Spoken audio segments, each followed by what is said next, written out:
अस्सलामुअलैकुम। मैं तमाम देखने वालों से ये अपील करूंगा कि वो ज़रूर अपना राशन कार्ड बनाएं। 28 दिसंबर से आपको ऑनलाइन मी सेवा में शायद एप्लीकेशन लिया जाएगा, मगर आपको क्या डॉक्यूमेंट्स लगाना है इस पे वाज़ेह तौर पर कोई गाइडलाइंस नहीं है। वहीं पर दूसरी तरफ रुकन असम्बली मलकपेट अहमद बलाला का एक वीडियो सामने आया जिसमें वो वाज़ेह तौर पर कह रहे हैं कि अपने हलके में जितने मुस्तहिक़ीन लोग हैं उनको कहिए कि वो इनकम सर्टिफिकेट बनाएं। इससे तो एक बात वजाहत हो जाती है कि शायद गाइडलाइंस में इनकम सर्टिफिकेट भी पूछा जाएगा। जब आप तक गाइडलाइंस आएगी और वेबसाइट खुल जाएगी तो हज़ारों एप्लीकेशंस होंगे। उस असना में आपकी एप्लीकेशन इनकम सर्टिफिकेट के लिए कहाँ होगी और आपको दुश्वारी कितनी होगी। अगर आप उससे बचना चाहते हैं तो 2 दिन अभी हमारे पास है, 2 दिन की छुट्टियां हैं। इस दौरान में आपको मी सेवा में कौन से डॉक्यूमेंट्स आपको इनकम सर्टिफिकेट के लिए लगाना है, ये तमाम चीज़ों की एक चेकलिस्ट हम आपको नीचे डिस्क्रिप्शन। टाइम्स ऑफ इंडिया और इकोनॉमिक टाइम्स की रिपोर्ट है कि 2020 के बाद मिडिल क्लास फैमिली बिल्कुल और गरीब होती जा रही है और लोन्स में और माली माशियत के हालात में फंसते जा रही है। जहां मिडिल क्लास फैमिली के लोग या तो नौकरी पेशा होते हैं या तो रोज कमाने वाले होते हैं। आप सोचिए कि एक मिडिल क्लास फैमिली के शख्स की सबसे बड़ी ख्वाहिश अपने बच्चों को अच्छी तालीम दिलाए, डॉक्टर बनाए, इंजीनियर बनाए या MBA कराए। इन तमाम तर चीज़ों के लिए बहुत ज़्यादा अखराजात लगते हैं।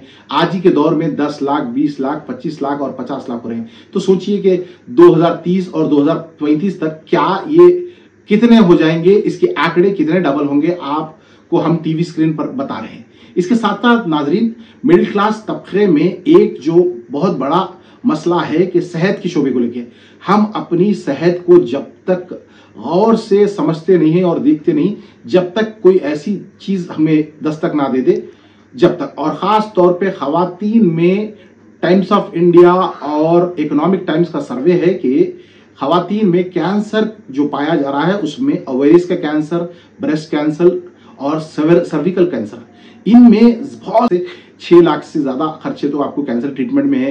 केमोथेरेपी कराएंगे तो 20 लाख रुपए तक जाते हैं। ये तमाम तर अखराजात एक मिडिल क्लास शख्स उठा नहीं सकता।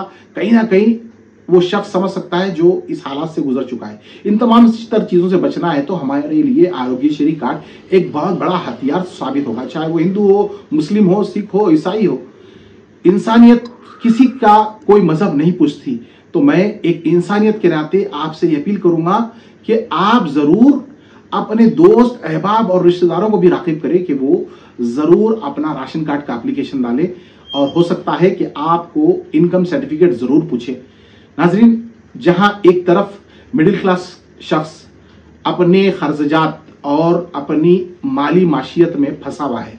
आप सोचिए कि जहां 2020 में जो चीज 20 रुपए में आती थी, आज वो चीज 30 रुपए में आ रही है। और वहीं पर आपकी जो तनख्वाह है जो 10,000 थी वो 10,000 ही है, वो आगे नहीं बढ़ रही है। तो इसमें एक मिडिल क्लास शख्स अपने आप को कैसे जिंदा रखेगा, कैसे सरवाइव करेगा, इसके लिए आपको चाहिए कि आप उन स्कीमात जो हुकूमत तेलंगाना और हुकूमत हिंदुस्तान की जानिब से दी जाती है उससे इस्तेफादा उठाएं।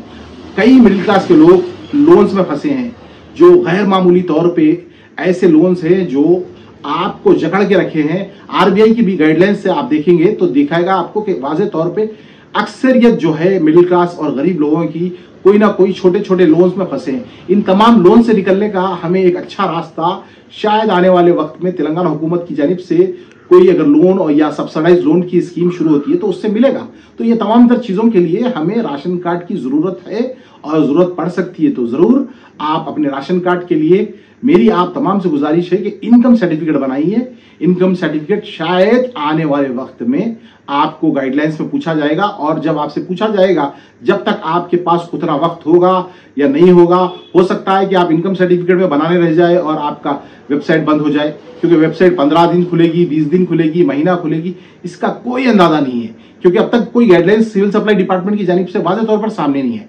28 दिसंबर को खोलेगी वेबसाइट तो बताया जा रहा है, मगर इसमें क्या क्या चीज़ों को सबमिट करना है, कैसे करना है और क्या क्या लगाना है, ये तमाम तर चीज़ें हुकूमत तेलंगाना की जानिब से साफ नहीं की गई। वहीं पर शायद आपकी वेबसाइट पर एप्लीकेशन ले और आने वाले वक्त में MP इलेक्शन है, जब तक होल्ड कर दे, और हो सकता है ये चीज़ें अवाम के जहन में चल रहे हैं। इसके साथ साथ आसरा पेंशन है, शादी मुबारक स्कीम है, क्या ये चलेगी या नहीं चलेगी, ये तमाम तर चीज़ों का तबसरा अभी बाकी है। शायद आने वाले वक्त में असेंबली में ये तमाम तर चीज़ों पे आवाज़ उठाई जाएगी। शायद रेवंत रेड्डी जिस तरीके से नायक की फिल्म के हीरो की तरह फैसले ले रहे हैं, वो अवाम की फलाह और बहबूद के लिए शादी मुबारक स्कीम को कंटिन्यू रखेंगे, आसरा पेंशन को कंटिन्यू रखेंगे और साथ ही साथ कई दूसरे स्कीम जो केसीआर हुकूमत में चलते थे शायद उसे फिर एक बार जारी रखा जाएगा। मगर ऐसा इंकशाफ किया जा रहा है कि इंदिरम्मा स्कीम भी 28 दिसंबर से लॉन्च की जाएगी। अस्सलाम वालेकुम। तमाम मलकपेट के कॉरपोरेटर्स और इब्तदाई सदर मजलिस सरगर्म कारकुनों से गुजारिश है कि तमाम लोग जो मुस्तहिक है, जिस किसी को राशन कार्ड होना है, वो तमाम लोगों को कहिए कि इनकम सर्टिफिकेट के लिए ऑनलाइन फौरी एप्लीकेशन दाखिल करिए, ताकि जिस वक्त वो लोग फॉर्म लेने के लिए बैठें तो तमाम डॉक्यूमेंट्स के अंदर सबसे अहम डॉक्यूमेंट इनकम सर्टिफिकेट है। तो इनकम सर्टिफिकेट के लिए अप्लाई कीजिए। अगर जहाँ कहीं भी तकलीफ हो रही है तो कॉरपोरेटर्स और मैं इंशाल्लाह आप लोगों की हेल्प करेंगे। तो बहरहाल ये मैसेज को आप सबको पहुँचाइए और ख़ास तौर पर अवेयरनेस लाइए लोगों में कि इनकम सर्टिफिकेट को अप्लाई करिए। शुक्रिया।